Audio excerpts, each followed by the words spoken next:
I would like to tell you the story of my life.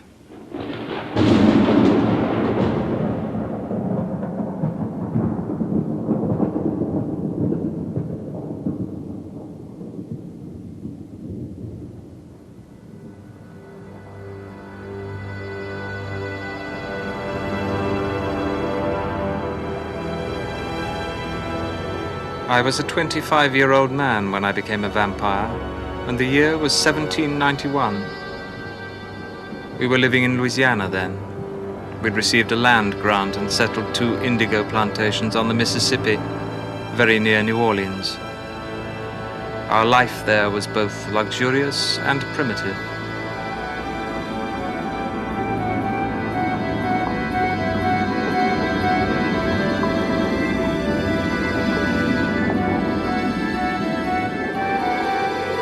There was no city in America like New Orleans, a city in which a vampire, richly dressed, might attract no more notice in the evening than hundreds of other exotic creatures, if he attracted any attention at all.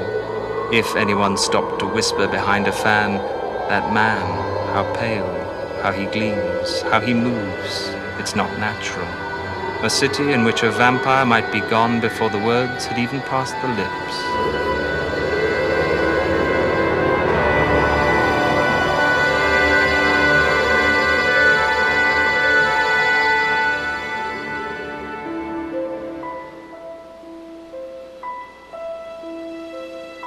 Well, I was born in New Orleans in 1941, and I was named Howard.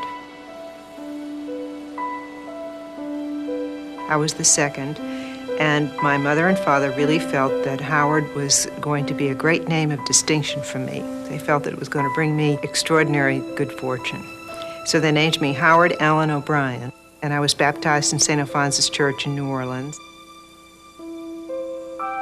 It was the first day of school, and I didn't want to be called Howard in front of the other children. I didn't want people staring at me. And my mother took me up to Sister Hyacinth, and she said, "This is my daughter," and I said my name was Anne. My mother looked at me and she said, "Well, if she wants her name to be Anne, let her name be Anne."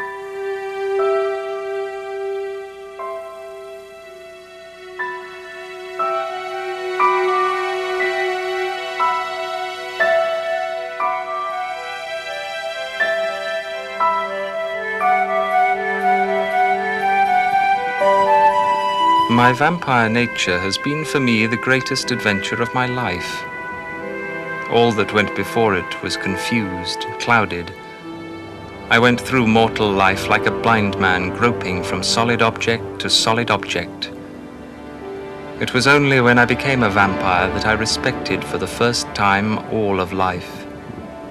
I never saw a living, pulsing human being until I was a vampire. I never knew what life was until it ran out in a red gush over my lips, my...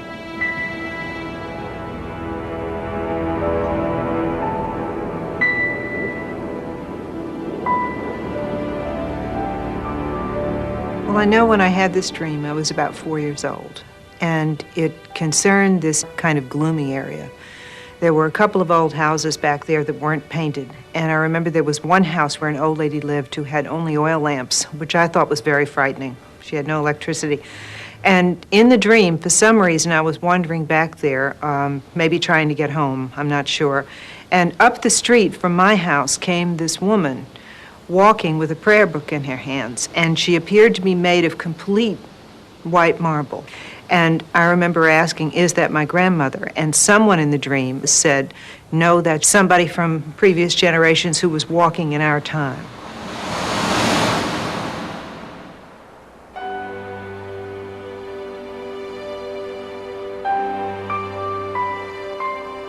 We lived right on the edge of the Garden District, which I think is one of the most beautiful neighborhoods in the world, really.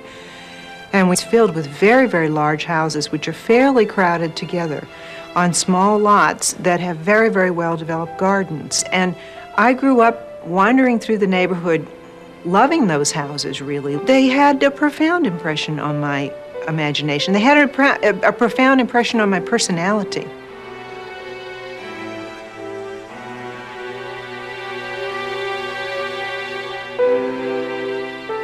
Well, many of these houses are haunted, and there are hair-raising stories about the ghosts. And I have a way of forgetting which ghost lives where, but there are stories everywhere. Lord, New Orleans is full of ghost stories. I remember someone saying that to the Irish, the other world is not under the earth or above the earth. The other world is right beside you. And and Ann and I grew up with the other world right beside us. And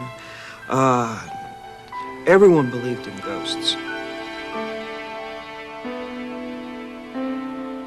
There are many spirit entities in houses and dwellings in the city of New Orleans. Many people have seen the entities, and many people have felt the presence of the entities. I'm Thomas Clark. I'm a parapsychologist. I have felt and seen both.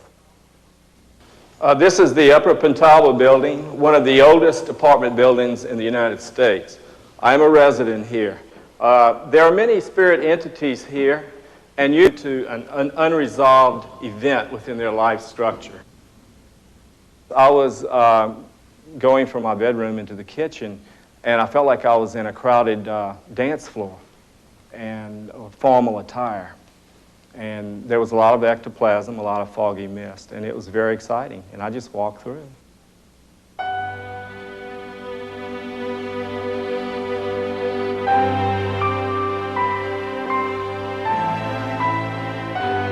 I remember being very, very little and trying to grasp what I was being told about what was going to happen to us after death. Everyone said that there would be Judgment Day at the end of the world. And somehow I got the idea that we would have to lie in our graves until Judgment Day, and that it was going to be horribly boring, that we would just lie there in these boxes, you know, and we'd be trapped in our bodies and we wouldn't be able to get out. And that was a notion that I was never able to lose. This is Lafayette Cemetery. Ann and I used to play in the cemetery. You can see the graves are very close together. And it made a marvelous place just to run and hide. You could jump out and scare the bejesus out of anybody who was walking through here at the time. They found out, though, after they built these tombs, that during the epidemics, when they would bury someone in it, it was before the times of embalming. So they took to crossing the hands in the coffins, like so, and tying a bell to the inside of it. This was in case they interred anyone by mistake who was actually in a coma.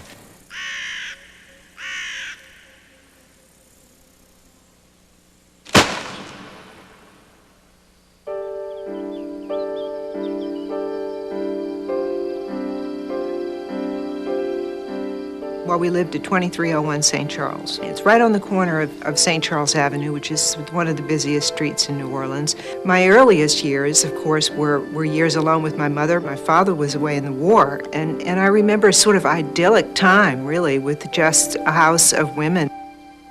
My mother taught us prayers. She was very, very deeply religious.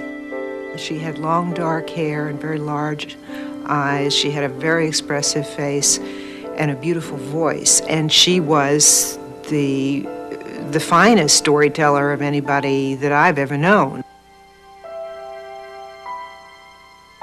And I remember once we were passing this house on St. Charles Avenue, and she said, that house is haunted. There was a beautiful woman, and she was sitting in the front room at her dressing table, and she was brushing her hair, and suddenly, for no reason whatsoever, her hair burst into flame. I remember being horrified, just absolutely horrified. We were raised very permissively, and we were allowed to do pretty much what we wanted. And we were allowed to ride our tricycles and our scooters all up and down the hall of the house. And we did cartwheels around the living room floor. We drew on the walls if we wanted to with crayons.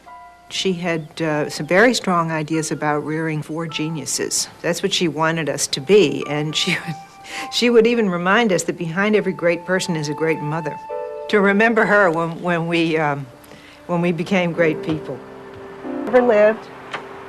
It's incredible to be back here. Oh, just incredible. And here's the living room that seemed so huge to me when I was a child. This was my mother's room. And her bed was right here, and there was a little gas heater there. There was the mantle there, you can still see. And boy, this is amazing. It feels exactly the same.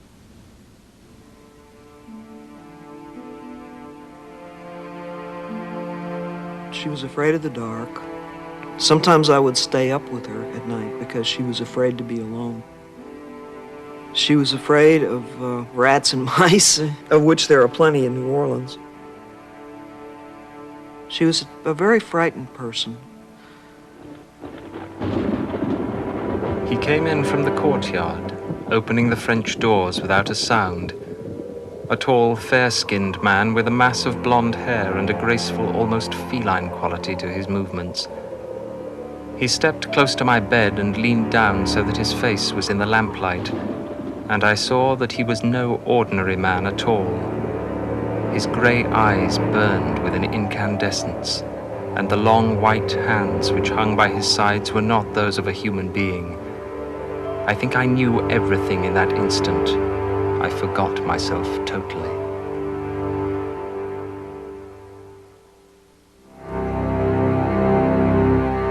When you're exposed to all of the supernaturalism in the Catholic faith, it's just one step forward to the other side.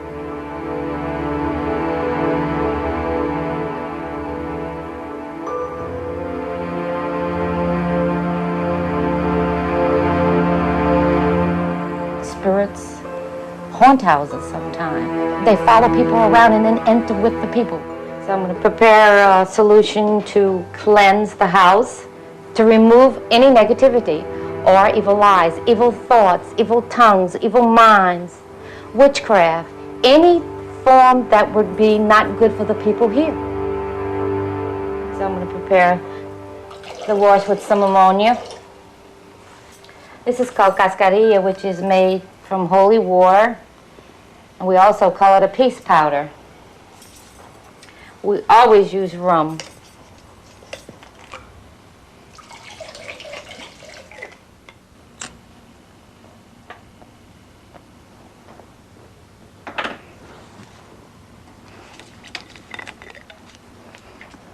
The blessing of God, the blessing of God, and angel.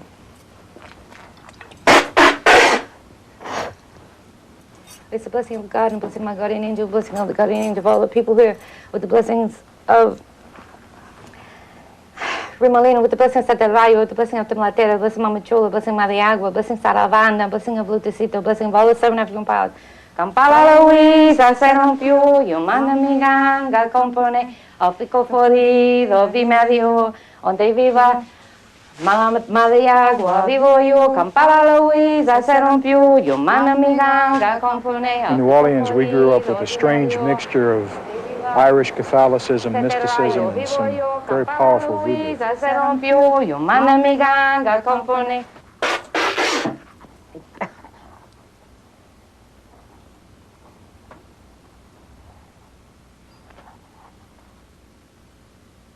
You had two faces.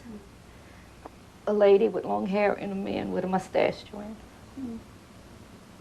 Them out of here? They're going already. Okay. The vampire pressed his right fingers against my lips and said, "Be still. I am going to drain you now to the very threshold of death, and I want you to be quiet. So quiet that you can hear the flow of that same blood through mine." He held my entire prone body in check, and as soon as I stopped my abortive attempt at rebellion, he sank his teeth into my neck.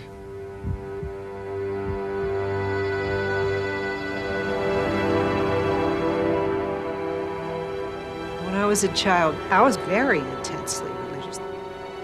Action with all these other little 6-year-olds, we had these possible wings strapped to our back. I mean, really agonizing kind of a device. And we came down the aisle, and there were so many flowers that the perfume was just thick in the air, blocks around the church, just thick.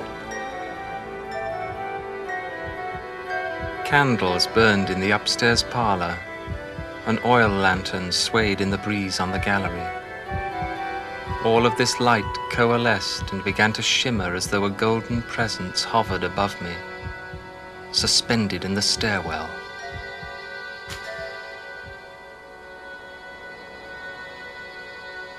When I was about 13 or 14 years old, I was an altar boy in this church, and I can recall one evening in the summer following the Tuesday novena, I was asked by the priest to come out and lock up the church, and I can remember passing this pew here and seeing Anne sitting in it, saying her rosary. She was almost in a state of trance. "Listen, keep your eyes wide," the vampire whispered to me, his lips moving against my neck.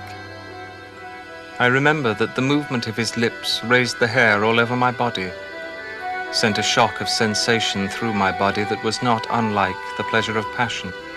Be a mystic like Rose de Lima. She could take roses and pitch them in the air, and they'd stay in the form of a cross floating in the air. I thought that was wonderful. And she wore a chain around her waist. I remember I wanted to get a chain and wear it around my waist. And she had an oratory, a little place in the backyard where she spent all her time praying. My oratory was right out here. It was right off the back porch. We'd go right outside and pray fanatically. There were moments of almost mystical union, and you think a great deal about the blood, the pain, the hurt, the wounds.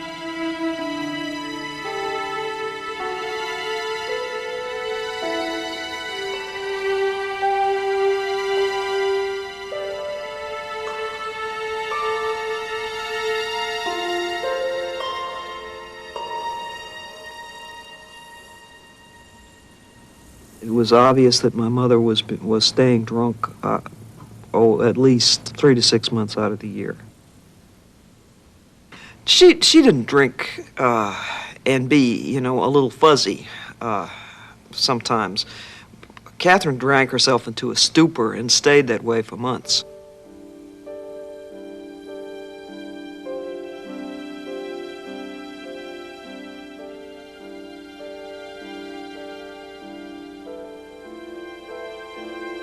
But she was very much of a ladylike and closet sort of drinker. She would drink at night alone. And I never recall her seeing her drinking with anyone else. She would drink alone, and then she'd just be asleep in the day when you came in her room. She'd just be unconscious, like Sleeping Beauty. She would just lie there, comatose practically.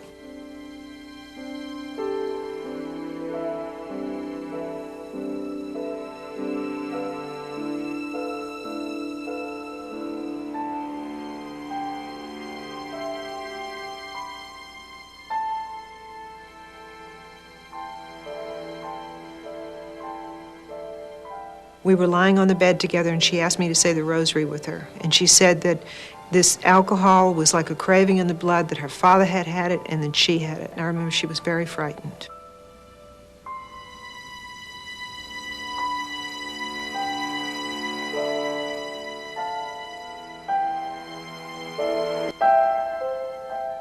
And of course, her liver was gone, I understand. I didn't know it at the time, but she wouldn't stop bleeding. And they had to take her to the hospital and have her sewn up. Well, she sobered up for a little. Eaten. One day she said that she would love to have a glass of beer. And the doctor said, if she wants a glass of beer, give it to her. It can't hurt her at this stage. So that was the last thing that she ingested. And it was early the next morning that she died in my mother's arms.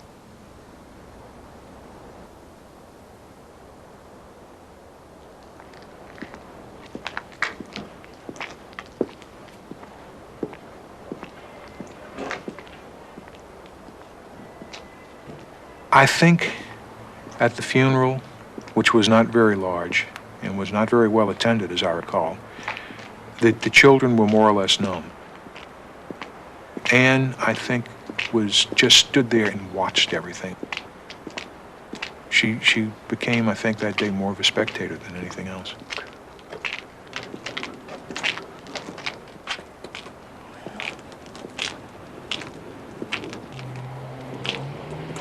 Yes, there it is. Right there. The canal. That's it.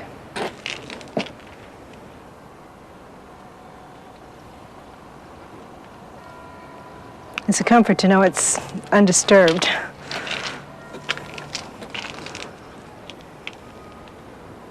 She would blame us for not being geniuses, that it was my fault and perhaps Ian's fault that she died the way she died because we disappointed her so terribly much.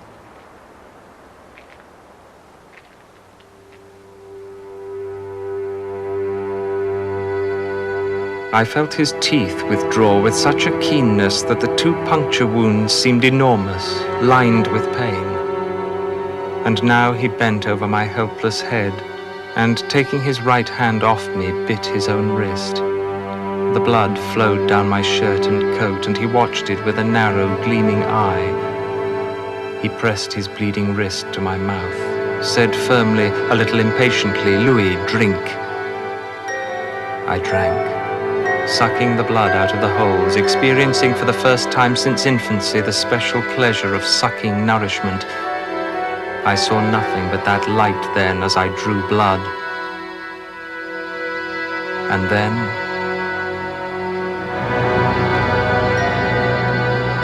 I saw as a vampire. It was as if I had only just been able to see colors and shapes for the first time. My body began to ache. All my human fluids were being forced out of me. I was dying as a human, yet completely alive as a vampire.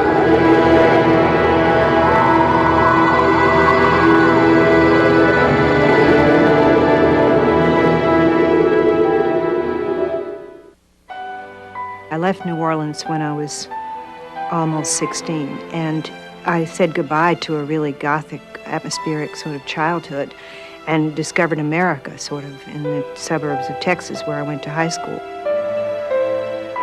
Well, I first laid eyes on her in our journalism class when I was a junior in high school. And I immediately noticed that she was extremely bright, vivacious person. He had a baby face, but he was very tall, and I thought, you know, who in the heck can that be? And at one point, he got up from his table, came back and sat down right next to me and said, "I'm tired of being alone up there by myself." And he was very self-assured, and I fell in love with him at that second. I spent my senior year with another senior class member, dating her. Bad mistake. I had to leave Texas. I had to go out to San Francisco, really because I had to be self-supporting, and I needed to be in a city like San Francisco where you could go to night school and work at an office job in the day. Oh, my heart dropped out of my body. And then I knew how much it meant to me. So I found out where she was, and I wrote her a letter. And it was a wonderful romantic letter, confessing very strong feelings and real distress that I had disappeared to California. And we began a very, very hot correspondence love affair. And then she came back to Texas in September, and we got married. So basically, over the course of about the last 2 years before we got married, we actually saw each other about 8 days.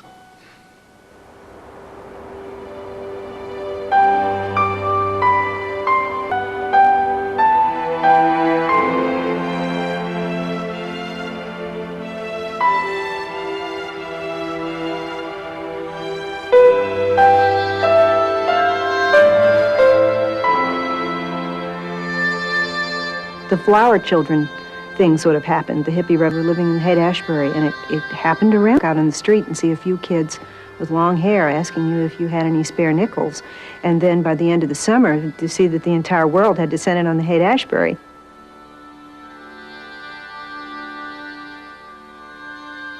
Stan was the star, increasingly well-known in San Francisco literary circles.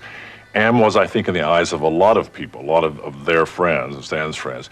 She was almost the little wife back typing in the back bedroom. I don't think there'd ever been any doubt in my mind or Stan's mind that we wanted to have children. And at that time, Stan had just started to teach at San Francisco State, and we thought it was the time to do it. And almost right away, I was pregnant with Michelle, so it went rather perfectly.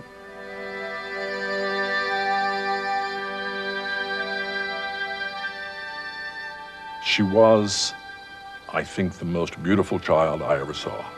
And she was precocious and witty and all of those things that are sometimes said about bright children, but she was really an extraordinary child. One day we were walking on the Berkeley campus, and Michelle was in the stroller, and we were walking together and talking about literature and books and things like this. And I remember Ann just stopped and looked up and said, "Oh, being here with you and Mouse," because that was what they called her. "Being here with you and Mouse, I'm so happy. I've never been so happy."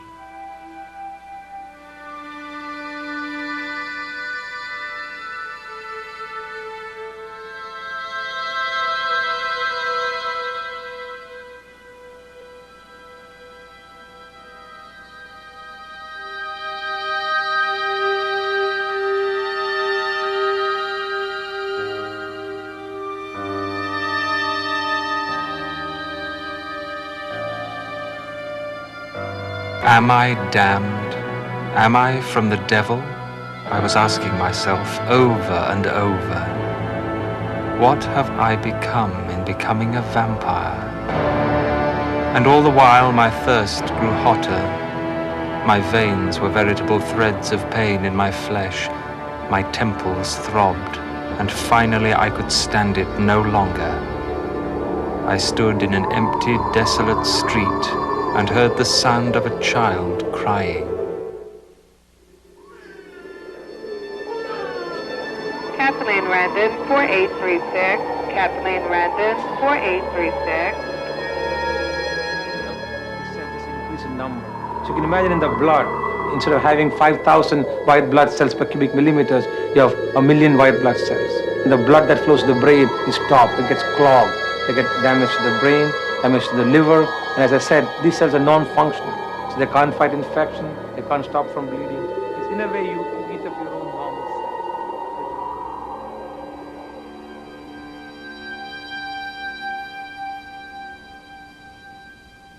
Well, I knew it before I got the diagnosis. I decided I knew what was wrong with her. The night before we went to the doctor, I told Ann, I think she's got leukemia. You think you're walking on solid ground, you're running along and you have a beautiful life, and it turns out that it's not an oak floor, it's the thinnest possible ice, and you go through and you fall and you fall and you fall and you fall.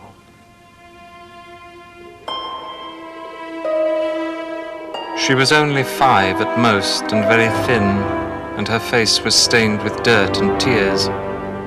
She sat in a dark room beside a dead woman, a woman who'd been dead for days. She begged me to help. She began to shake her mother now and to cry in the most pathetic and desperate way.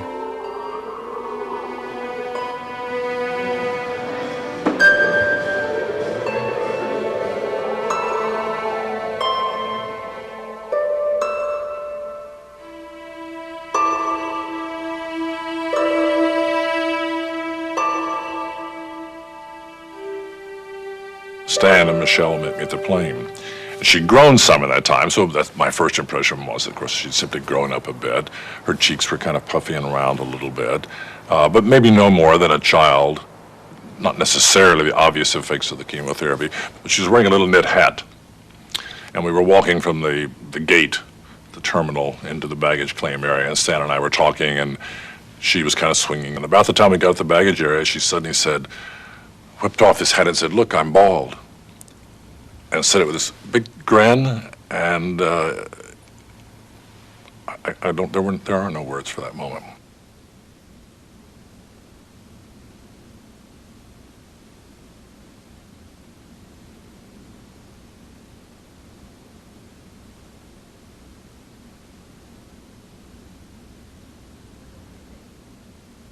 What can you say? There were splendid aspects to it.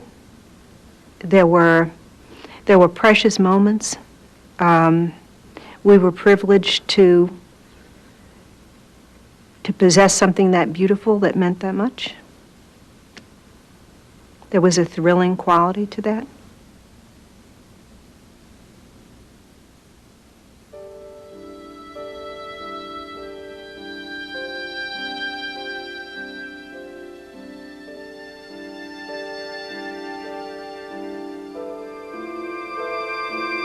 Damned, and this is hell. And in that instant I had bent down and driven hard into the soft, small neck, and hearing her tiny cry, whispered even as I felt the hot blood on my lips, "It's only for a moment, and there'll be no more pain."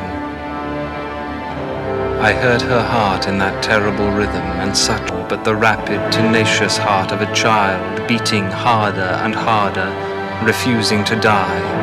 Beating like a tiny fist beating on a door, crying, "I will not die, I will not die, I cannot die, I cannot die."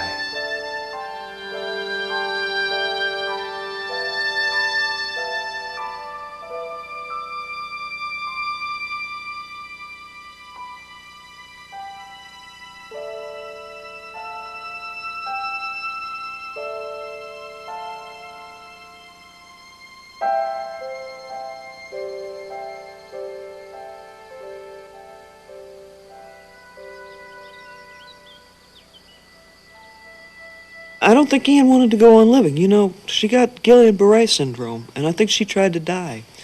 And a lot of people with Guillain-Barré, a fair number of them die, you know, of respiratory failure. I think in a way Anne did die. Anne and Stan were in very bad shape when they came back. And the funeral was in Oakland, and she was buried there in the hills.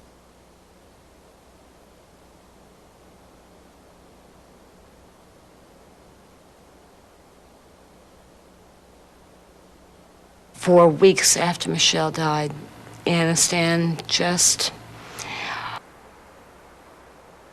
Well, if it happened in the 70s, I don't remember it. I can say that pretty clearly. Then we became really Scott and Zelda around our house. I don't think any of our friends thought we'd be alive right now, frankly. It was severe. I can still remember that as such a happy period of drinking all the time. There was nothing like it, like drinking all night and then walking out on the patio as the sun came up and watching the sun come up and being very, very drunk and eating potato chips and eating fried eggs and then getting drunk all over again. Oh, it was a wonderful period. It was awful, really.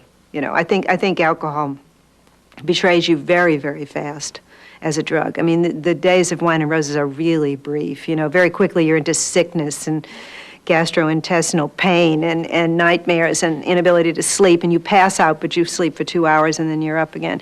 And that hadn't quite set in yet. I can remember just sort of a giving in to drinking in an extreme way. I really didn't care what happened, and I did love the taste of beer.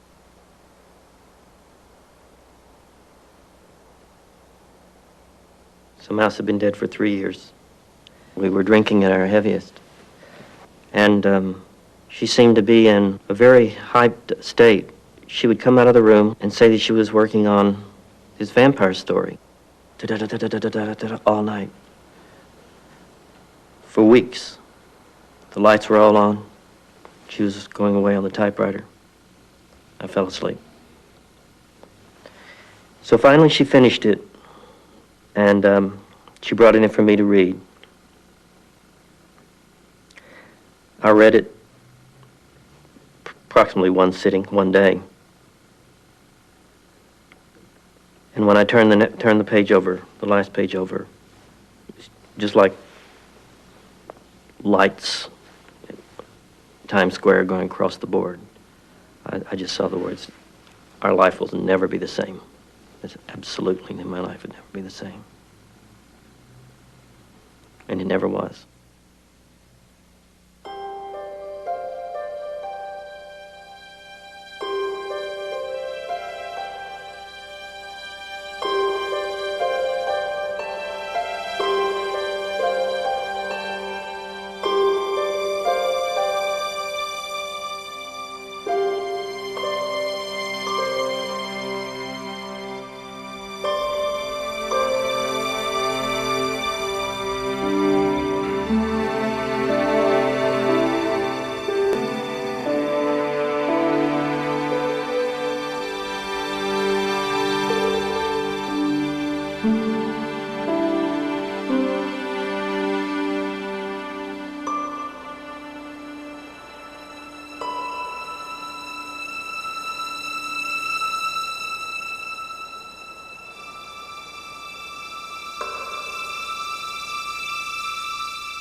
I'd have dreams out in California that were almost painful, where I would be in this beautiful paradisal neighborhood walking, where everything was green and beautiful, and I'd wake up and realize that was the Garden District back in New Orleans.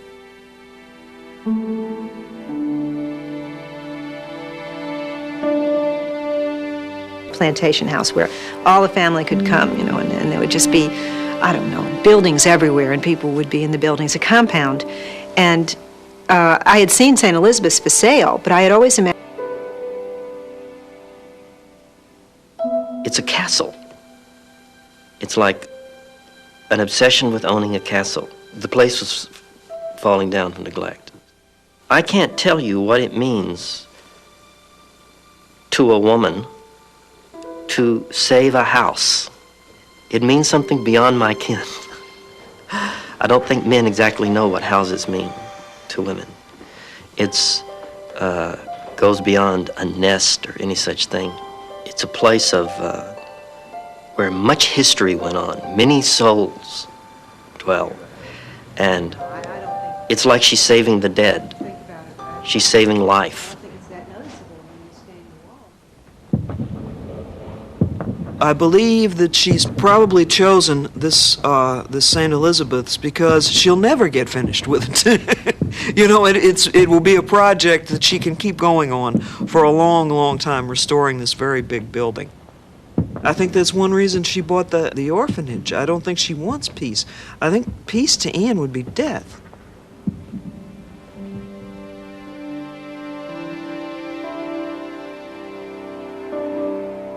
Someone had made some crack about someone who had a dead family member.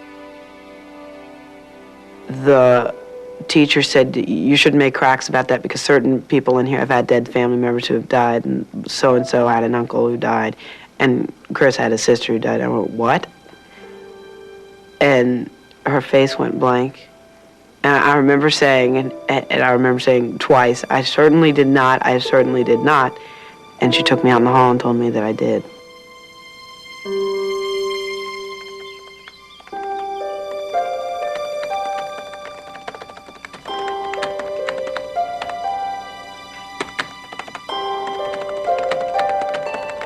Life seems at times to me to be just almost unbearable. Just almost unbearable. It's just 1 inch from horrible. The amount of pain, the amount of waste, the amount of lossing. And I think that that's like a vision that's always right near me. And I write, and I see my family, and I follow my obsessions, and I explore what I have to explore to fight that.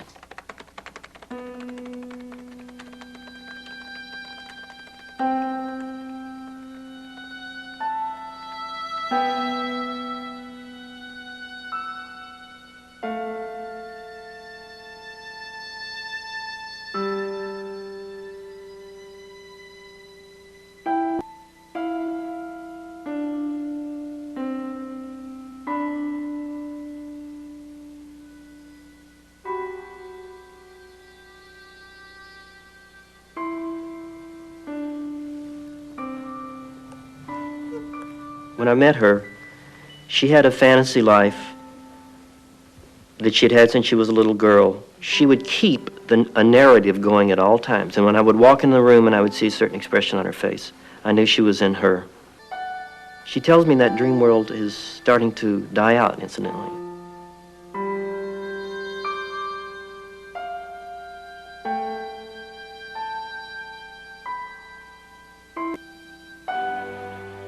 How many vampires do you think have the stamina for immortality? They have the most dismal notions of immortality to begin with. For in becoming immortal, they want all the forms of their life to be fixed as they are and incorruptible, when in fact all things change except the vampire himself. Soon, with an inflexible mind, this immortality becomes a penitential sentence in a madhouse of figures and forms that are hopelessly unintelligible and without value. One evening, a vampire rises and realizes what he has feared perhaps for decades, that he simply wants no more of life at any cost, and that vampire goes out to die.